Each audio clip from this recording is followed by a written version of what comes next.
حضرت معقل بن یسار رضی اللہ تعالیٰ عنہ فرماتے ہیں کہ میں نبی کریم صلی اللہ علیہ وآلہ وسلم کی خدمت میں حاضر ہوا، عرض کہ یا رسول اللہ صلی اللہ علیہ وسلم، میرے لیے ایک ایسی عورت کا رشتہ آیا ہے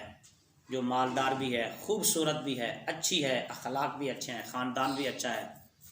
لیکن اس میں ایک خامی ہے کہ اس کے بچے نہیں ہوتے، تو کیا ایسی عورت سے میں شادی کر لوں؟ تو نبی کریم رؤوف الرحیم صلی اللہ علیہ وآلہ وسلم نے فرمایا کہ ایسی عورت سے نکاح نہ کرو۔ حضرت معقل بن یسار رضی اللہ تعالیٰ عنہ فرماتے ہیں کہ میں پھر دوبارہ حضور کی خدمت میں حاضر ہوا اور ایسی عورت سے نکاح کرنے کی اجازت چاہی، تو آپ صلی اللہ علیہ وآلہ وسلم نے مجھے منع فرما دیا، لیکن چونکہ مجھے اس عورت سے محبت تھی، مجھے پسند تھی، اس لیے میں تیسری مرتبہ پھر حاضر ہوا، یا رسول اللہ صلی اللہ علیہ وسلم، کیا ایسی عورت سے میں نکاح کر لوں جو مالدار بھی ہے، حسین بھی ہے، خوبصورت بھی ہے اور خاندان بھی اچھا ہے، حسب و نسب بھی ٹھیک ہے، لیکن اس کے بچے نہیں ہوتے؟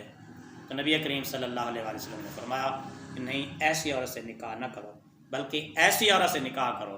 جو محبت کرنے والی ہو، بچے جننے والی ہو، اور میں تمہاری کثرت کی وجہ سے قیامت کے دن دوسری امتوں پر فخر کروں گا۔ تو اس حدیث پاک میں حضور آقا نامدار صلی اللہ علیہ وآلہ وسلم نے ایسی عورت سے نکاح کرنے، شادی کرنے سے روکا ہے، منع فرمایا ہے جس کی اولاد نہ ہوتی ہو۔